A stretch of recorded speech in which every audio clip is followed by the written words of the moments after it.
All right, welcome back into another episode of Indiebnb. Today, I am joined by Eric Michaels of the War on Sleep. Eric, how are we doing this evening? We're doing great. Thanks for having me, Grant. I appreciate being here, man. Yeah, of course. We love our local Atlanta folk, and we love getting people on the pod that are in the neighborhood. So, really excited to talk with you. I'm glad we can make it work. It was my Yeah. fault that it took us 3 times to reschedule. So. It's we're here now, and that's all that matters. We're moving forward. I love it. All right. Yeah. Well, been loving the been loving some of the music you guys have put out. Want to hear though, kind of, let's back up. Like, where did this all come together? Like, are you guys all friends from college? Where did the War on Sleep begin? And are you guys winning the war? The War on Sleep started with my firstborn child, my first daughter, Riley, and then continued with my second daughter, Scotty. But I moved here from Chicago, about 4 years ago. It was by way of Mobile. So the pandemic happened. I had a band in Chicago called Sayers, and we put out a couple records. It was very fun, and it was very hard to end the band, but the pandemic happened, and we wanted to get out of Chicago because it locked down, and the South seemed like they were still hanging out and drinking. So we're like, oh, that sounds kind of cool, and we wanted some warmer weather. So then we went to Mobile for about a year until I got a job in Atlanta, and then I ended up here and started the War on Sleep. And so through there, I met Ross Harrell, who's a producer here. He works with quite a few bands. He does a great job. And we started collaborating like Postal Service. Mm-hmm. So I recorded the whole record. I'd say the EP started in my bedroom in between studying I was getting my MBA at night, working full-time job during the day. I was just had our newborn. And in between any few minutes I could find, I put my mic on and I started recording and writing. And Ross was great because I could just send him my vocals and guitars, and then he would build the production behind it, the drums, the bass, the keys. So we kind of worked together, worked with Kevin Becker on the record as well. He played bass on one of the tracks, maybe two. I think it was one. And then on Cool Summer, which is the lightest one we released, that one we had a drummer from Nashville that hopped on the kit. So that was really cool. So it was all Postal Service.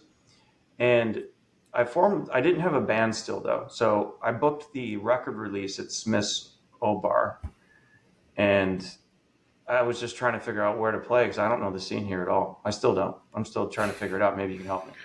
Definitely. So I booked a record release at Smith's because I heard it was a cool spot. And I basically told them I had a band and we were going to like sell the place out. And they're like, oh, cool. I'll give you a Saturday or a Friday. I forget what day it was. So I was like, great. We had the show in 6 months and I had no band. And I had 3 songs that I had released.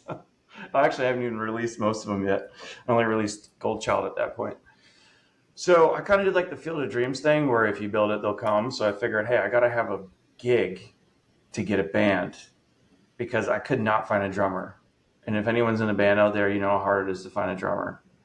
And especially if you're like, hey, here's the gig. You get to practice with me every week. It's original music, so you're not going to get paid like at all. Such a good luck trying to find a band. Because all my bands in Chicago, I most of them I grew up with or knew for a long time. That's how a lot of bands are. And then my neighbor Christian happened to be in a cover band. They're great. Just check them out. And his guitarist and drummer, I was introduced to his guitarist and drummer from the cover band, and they were incredible, and they really wanted to work on an original. They wanted to work on an original project. So through Christian, I was able to find the guitarist, the drummer, and then Sam Britt, who's our lead guitar. He was able to actually bring in our bass player, Max. Yeah, wow. So it was a lot of fun. It was very circuitous. We had a good time. I mean, if you build it, they will come. I mean, Yeah, I love yeah. it. So I mean, you're sitting there, no band, 3 songs out, and you got something booked on a Friday at Smith's, which, like, again, if, for people, that is a big deal. Like, that's a venue again that I frequent. Like, I mean, that's Oh, something I had to that. put a bill together too, and no one had any idea who I was. Wow, So who'd thank you you end up to getting? uh, so through Ross, the producer, I was able to meet a couple people, and through the bass player that worked on that. So the bass player that worked on that introduced me to Warfather, and Hmm. they're great. Tom, lead singer of Warfather, is phenomenal. So they actually came onto the bill, and they were really gracious because this is our first show, and I was really, I was really honest with them, and I was like, hey, I don't know if we're going to bring anybody, but I want to get some locals out, Yeah. and so that was really cool. And then after that, we were introduced. Why am I? Oh, Evan Fricks, but his band's called Old Faithful. I was blanking for a second. They're really good. So I played an acoustic gig at a Bellwood Coffee, and I met Evan, and he's phenomenal. So you should definitely check out Old Faithful. They open. I want to play with them again, hopefully, and I'd love to play with Warfather again. Great bands. I love it. Wow. I mean, what a journey to get the kind of the ball rolling. I mean, It was and you wild. it feels like you got it all done in the 3 month period, and then since then, like what has been the follow up? Like how have we have we progressed? Do we keep the same band guys? Do we have Yeah. like as we're kind of going in? You were naming off a few dates that are going to come out. You guys are going to play before this pod, but like Yeah. how has that been? So, it wouldn't have happened without Dale. Dale Nacky, he's also in the herd, and Sam Britt, obviously our boy Max. Nothing would have happened without those guys, and they're still playing with me. They're still hanging around. Um, very lucky for that. And Max Eden's our bass player. He's really phenomenal, very talented as well. So moving forward, they're still in the band. Thank God. We'll see how long they last. No, I'm kidding. We actually found a really special thing. It's really fun. It's kind of like a therapy. Once a week, we meet, we write music, we get all of our, joy, happiness, pain, love, sorrow out during those 2 hours for a little bit, and it's a good time. So I think that as long as we keep having a good time, the band will stay together. So moving forward, I'd like to just continue to book shows around Atlanta. There's a couple cool festivals I like to play that I've Yeah. been learning about, but I'm just trying to figure out the scene. What Uh, questions do you have? I have a little bit of knowledge, in that we've been here and been doing this since at least 2021, but I've been going to shows since 2017 here. So, frequently after college. So nice. what are the main quandaries you find? How can I help you? So where do people like to go see indie music in Atlanta? Yeah, that's a good question. I don't get So to there's get a around as much. So, I have a couple kids and I like to go out when I can, but yeah. I think your spots in the breweries are good. I mean, if you want to get into kind of the outside of the city, right? So you get the perimeter. I think you probably have learned about 285, all that good stuff. Inside mm-hmm. the perimeter, I would say like Smith's, Vinyl, Center Stage. Those are your smaller cap rooms. And then you got Eastern if you're going to see a bigger act, like Variety Playhouse, larger act. Terminal West, a little bit a little bit larger act as well.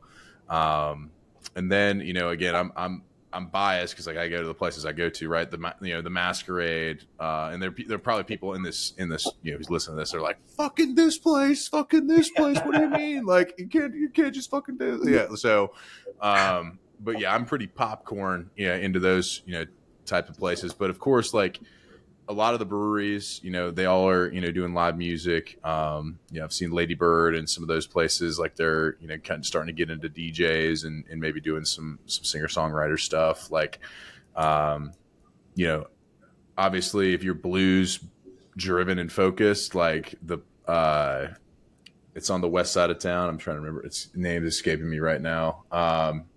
God, it's like this, like one of the last bars you can smoke in here, or I guess you can't smoke in there anymore. There's a blues bar on the west side. It will come to me in like 5 seconds. That will, people are like screaming it right now if they're hearing this. But that's a good spot. I would say, for club scene district is kind of where you're going. But I don't know if that's really where you're going to end up playing This anything. But this section of the podcast is going to be like the most listened, and all these people that want to see Lindy music in Atlanta are going to be like, I'm going to bookmark that, especially if they just moved here. Yeah, if you've never been here before, I think like there's a lot of stuff. I mean, especially even outside the perimeter, like all of the breweries, like if you're going to Roswell and like there's Steady Hand Brewery, like there's all kinds of Still Fire, like there's so many different places that people play. Mac McGee's is like a smaller, super small like Irish bar that I've seen folks play at. Mainly some people have a lot of cover bands, but I've seen original music played there as well. Nice. So there's a ton. Just I think getting on bands in town and just going through that, like really looking for venues more so than the bands probably. Like I think that's one of the ways that I've found other places to play. Greta has there's a place called the Bon Greta. Greta has created this like kind of underground indie scene. I have not been there. I need to go. But she has a lot of shows. She hosts them like at her house, right? So it's like kind of like it's called the Bon House. Oh, that's cool. So Yeah, like she's got a cool kind of scene going on there. It's just that again, if you build it, they will come kind of deal. Like people do a lot of house shows. So but yeah, I think there's plenty to find for sure. But yeah, nice. I think that those are where I'm at least. But Well, you're not for far you, from me. I'll have to buy you a beer, and we can plan to world dominance. It sounds great. there you go. There you go. I mean, when you move down here, I mean, like, do you feel like, obviously a different scene than Chicago, a lot more spread Yeah. out. Like, how long did it take you in Chicago? Obviously, growing up there, like, how long did it take you to kind of get in and feel like you were, in it and like really be, kind of a part of it? It took a few years. I started in college in Chicago, and my Mm-hmm. first band was Glasgow, and we built that one up pretty well. Started playing like gigs at some notable venues around Chicago, the Metro, and some other large cap. Did a little touring with them, and then that band morphed into a band called Paper Thick Walls, and that's what I did. Almost full time for most of my 20s. You Yeah. can search up all these bands; they're on Spotify. And then with Paper Thick Walls, it was a lot of fun. We toured country, toured parts of Canada, played a lot of the big festivals, North Bys, and many big festivals around the country. It was really fun. Got to play with some really big artists. Even I'd say that right before we broke up, we got a feature of an album into Rolling Stone, and that was pretty cool. And then the band broke up, started Sayers, and Sayers was my favorite band. I'm a little biased, but those are my boys. And so you can check out my other band, Sayers, as well. And Yeah. it's unique because with Sayers, we have an unfinished record, and some of the songs from Sayers are going to be released under War on Sleep. Right. And with the full benediction of the band. And actually, I failed to mention on the record that's out right now, Jacques Rene Hebert, alumni from Sayers, actually records the lead guitars on majority of the record, and he wrote a lot of the parts. So he is still contributing to the project from the Postal Service in Indianapolis. Wow. I mean, we're Midwest to the South. The war Yeah. on sleep is a joint effort, a joint a joint force, if you will. Where did that come from? I mean, like obviously you mentioned your two daughters. Is it based on just not being able to I mean, you wrote that it seemed like you had a lot of stuff going on when you started this EP and project. Like you mentioned the MBA and you're working a full-time job. You got got some kids. Like I Yeah. mean, how did you find the time? Was it just middle of the night, or like do you have Yeah. the click remote where you can just pause the day and crank out some tunes and then go to bed? Like what's going on there? Yeah, it was a lot of, some of it was middle of the night stuff, like really Hmm. late. Some of it was sneaking, I work remote, so some of it was sneaking like an hour or two, middle of the day on Friday. I've knocked out Lunch, all my work, little long lunch lunch. recording. Yeah. So you can make it happen. There's surprised how much time's in the day. I never realized how much time's in the day until Hmm. I had no time.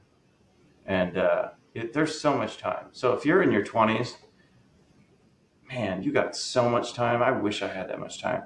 Yeah. If you're in your 20s and you have no kids, like you should be putting out an album a week. Seriously, it's crazy how much you can get done in a day. But what was the other question? Sorry. Yeah, just trying to, I thought you were like, man, you get the click remote, being able to find all that time. But what, Yeah. for you guys, like you mentioned postal service. So essentially you're saying like people are mailing in, hey, here's my part, here's my part, here's Yeah. my part. And then you got your man Ross putting it all together for you. Correct. Yes, Got we it. stitched the whole thing. But the future, we with my new, now that I have a band, I want to go record in Yeah. person. I want to do it live. Um, I want to, we found a couple studios around here. So hopefully the next EP will be live in studio. We'll probably film the whole thing. Got it. I got some people for that too. Don't worry. Yeah, we'll stay in touch. So Yeah. Yeah. we have a backlog. So I have a backlog of about 14, 15 songs that are recorded that need to get mixed and mastered. Just finding the time, right? And then we have the band we have like 10 to 12 new songs that we need to track. So it's been a really prolific period, surprisingly.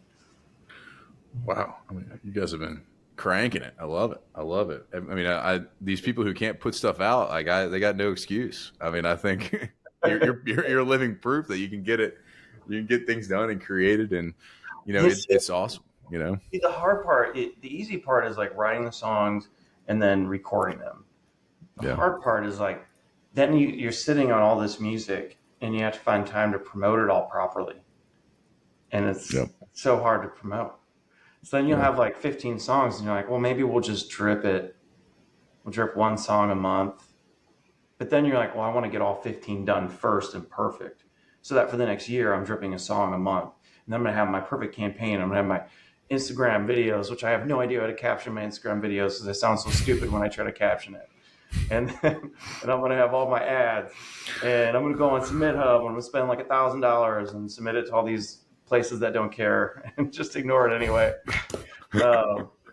No, but I we love the That's a reality check of what people are doing, though, and I think like that's a true a it's true form terrible. of like, hey, this is a challenging part of all this, and like you do it out of the out of the love of it, to be able to just get the shows booked and get people hyped up. Like, I mean, Yeah, last night I just cranked out 20 Instagram, TikTok style videos cutting up an entire live show. And I'm trying to come up with these stupid headlines. And it's like, how do you make a joke out of things? How do you, and then you go to ChatGPT and be like, make the headlines sound cooler or funnier. And it comes back with something that's like, everything is vibes. Whenever you use like yeah, an AI thing, it's like feel the vibes or the vibes of the room. And it sounds so dumb and fake. And then all the POV stuff, you open up Instagram and it's like POV, you just found your favorite band. POV, the hit of the summer. It's like, oh, it works, but then I feel so stupid posting it. And it's like, cool guy plays guitar from Chicago. yeah, Check it out. cool guy. Cool guy moved here. Music, listen. But I get it. Music. Like, Yeah. I'm not knocking it. It's part. You gotta Yeah. draw people in. They're seeing a million videos a day. You need to make them actually pay attention. And we live in such like a culture that you're constantly scrolling, and it's like I hear a Yeah. clip of a song. I'm like, oh, I like that song, and then hear another song, and it all Yeah. sort of starts to sound like noise. So it's interesting trying to think about how to invert marketing to break out of that matrix, and I haven't figured that out yet. Yeah, me neither. Yeah, want to get in, a little bit about Some Men. I mean, the first thing I thought about when I was listening to that song, like, I don't know whether you like this band or not. I mean, it gave me some national vibe, some of the national vibes. I don't know if Thank that's you. something that the particularly Thank the you. guy from I love the the lead National. singer, Okay, Love perfect. the All right, National. good. I was like, I Saw could them have at been like, man, Chastity I Park. fucking hate the National, dude. Yeah, I can't believe you that would have been completely worse. compare me to them. I saw them at Yeah. Chastity Park. Man, Atlanta has the best venues though. Like I'm trying to figure out Yeah. where to play for an indie band. Um, Yeah. but I, the Chastain Park is just gorgeous. I mean, Yeah. gorgeous. Um, Get this out the outside summertime, man. You get a nice get you a bottle of wine, go out to Chastain. I mean, yeah, there's nothing like it. Get a table. What are we talking about here? we had Uh, there was a famous indie blog that reviewed. I should have had this ready. I'm not a pro, not a pro. I'm like looking up who reviewed my record. Oh, MP3 Hugger actually yeah. reviewed it, and they played it on their playlist. It's like Coffee House on Spotify. It's one of the MP3 Hugger playlists, and they said the exact same thing. They reviewed it and said the National, Rise of the National, All which right. is pretty cool. Adventures in Atlanta said the same thing too. So I'm like, okay, all right, we got a song that sounds like a National. I'm happy with that. Yeah. I love it. Well, how'd you guys like? I mean, that one obviously it sounds like the postal service was a lot of letters were coming in from everywhere for that one. Where what was your part in there, and how did you how'd you come up with kind of the genesis of that one? So that one was written for my daughter, Riley, and it that song kind of walks through the change in who I was before. Like if you listen to my record, Sayers Horror Stories, if you listen to that record, it's kind of a horny record. It's kind of, and I don't mean to be like I'm not saying that in like a vulgar way. Yeah. It's kind of like young rock and roll, sexual angst, Sure. shock, heavy. It's a heavy record. It's young. It's late 20s. It's partying in Chicago, and that's who's going to the shows, and we're all partying and like in that scene in Chicago. And then the change between that record to like getting married, moving to the South, having a kid, moving to the suburbs, and it's like that boy becomes a man sort of thing. Yeah. So that song is about me being a dumbass and then becoming a man and taking responsibility. Finding a wife, finding a beautiful home with my wife, having children, and really just maturing in life in ways that I was deficient. That's what that song's about. Yeah. I mean, I love it. I love hearing the kind of the background because I mean you listen to it and you kind of draw some conclusions. I'm like, all right, it sounds like the National, but like now like that like now when you listen to it, you have a more of a a perspective on where you were and what you were writing at the time. I mean, I love Yeah. that.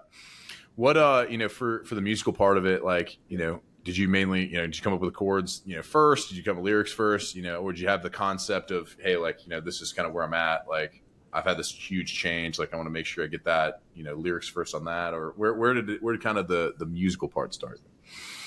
So I'm a type of writer. Some writers start with lyrics. I'm the type of writer that starts with the music and Mm, then figures out the melody or maybe the hook.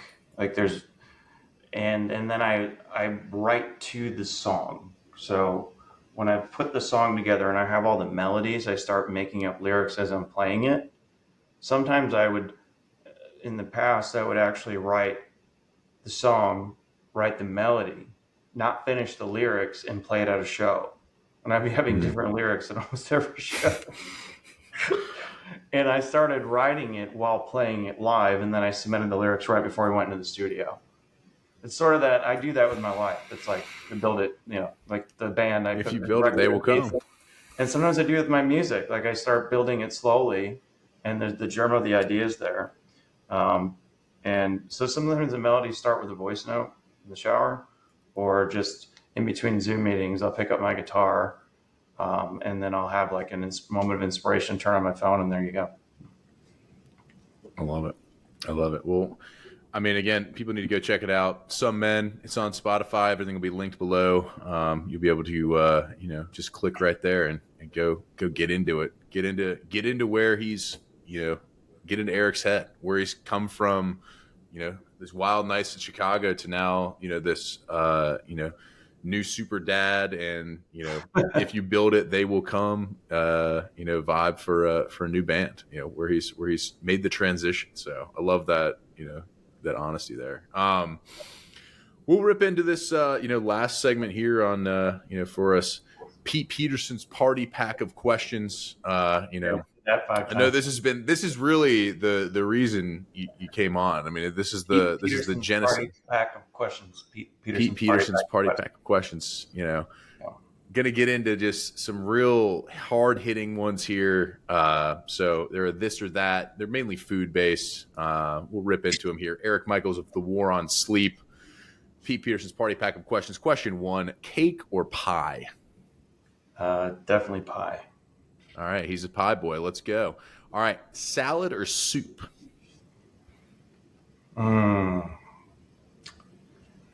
Soup. He's a soup guy. I mean, a cold Chicago day with a freaking nice bowl of soup. I mean, you can't beat that. Love that. Love it. All right, sunrise or sunset? What are you seeing more of? Sunset. Sunset. I love it. Night owl. All right. Would you rather a home run or score a touchdown? Touchdown. A teeter. All right.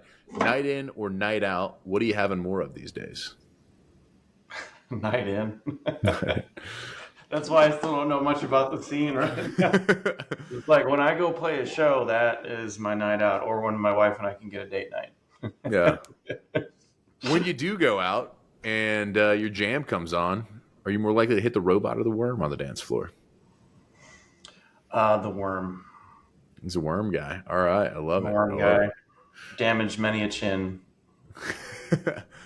Guac or queso are your favorite Tex-Mex spot here? Guac. Wait, so that's 3 questions. So do I like guac? Do I like queso? Or what's my favorite Tex-Mex spot? No. I say, at your favorite Tex-Mex spot, what's your favorite, guac or queso? Sorry. Guac, for sure. All right, he's guacking around. I like it. All right, waffles or pancakes? Waffles with bacon. All right, waffles with bacon. All right, coffee or tea with your waffles? Coffee. I'm not a sadist. All right, I like it. Dogs or cats? Dogs. I didn't have to think about that, but I think the reason why I took a breath was I was having so many bad memories of my family's cats. Just terrorizing. Right. He's been scarred by cats. Scarred by Cats, also cool band name if we ever need a rebrand. Bad. That's not bad. Scarred by Cats. Actually, I'm going to write a song called Scarred by Cats. Just now you heard it on this podcast. Next show, I'm going to have a song called Scarred by Cats. Let's go. All right. It sounds like a good post-metal band, post-metal song. I might do one of those. Yeah. I love it. All right. Writing on here. I mean, we've never written one on live on the air. We've just done it. All right. Ninja or a pirate? What do you identify more with? Pirate. He's pirating it up. All right. Chips or pretzels? Pretzels. No. Right, I love it. I changed my mind. Chips. Chips. Okay. Fries or tots? Such a hard one because I have such a long love story with tater tots. But I'm going to have to go with fries. I love it. Okay. All right. I hate to let them down. That's tough. That's okay. They'll forgive you, I'm sure. TV show or a movie after a long day? TV show. TV show. They're so much better than movies right now. That's true. TV is like the golden era of television. Ever since Breaking Bad. Good point. Still haven't seen it. Need to get on it. We can't be friends. Are aliens real? Possibly. I remain skeptical. I agree. I'm more, I'm on the show it to me. We got too good a video. Wow, we got so many blurry photos. Same thing with this next thing. Bigfoot, is that real? No, but Bigfoot Cafe in Fontana near Lake Geneva. Mm-hmm. Really good. Tater tots there, pretty good. I never had the tater tots there, but they have good waffles. I love it. All right, there we go. All right, final question: is love at first sight real? I think infatuation at first sight is real. A lot of people are saying lust at first sight, infatuation at first sight. I think that is That's kind of more nicer. of the more of the answer that we get. And then finally, sorry, I lied to you. This is the last question. Final question, Pete Peterson's Party Pack of Questions. Who are two bands that we ought to check out that we might not know? Warfather, Old Faithful. Warfather and Old Faithful, two of their Keeping it loyal. I'm keeping it loyal to the bands that showed up, rocked at the record release. I love it. I love it. Well, that has been Pete Peterson's Party Pack of Questions. Eric, thank you so much for joining us. November 8th, we've got the anniversary party at Finish Goods Brewery in Winder. You can see War on Sleep there. This is out October 22nd. Make sure you go make your plans. Get your parking spot ready. It's going to be sold out. It's going to be a big time anniversary party. November 8th. Any other dates that we any other dates after that we need to know? Maybe some new music, anything else coming out from there? Yeah, I don't have a solidified date on new music, but we are going back in the studio in November. All right.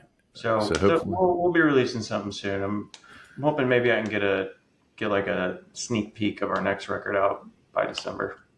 I love it. I love it. Well, Recorded. follow him on Spotify. Follow him on YouTube. On your of course on Instagram. Look forward for that content that he's talking about, where he's cutting it up. He's going to have the most incredible captions. He's got they're going to be unbelievable. You're going to laugh and laugh. Yeah. I'm about let's to get go. published on like 25 clips that are just going to drip for the next few weeks. So you're going to be so excited. Hey, War on Sleep. He's battling it from all fronts. Eric Michaels, thank you so much for joining with us. Look forward to getting you back on here again. Yeah, thanks, Grant. Appreciate it. Yeah.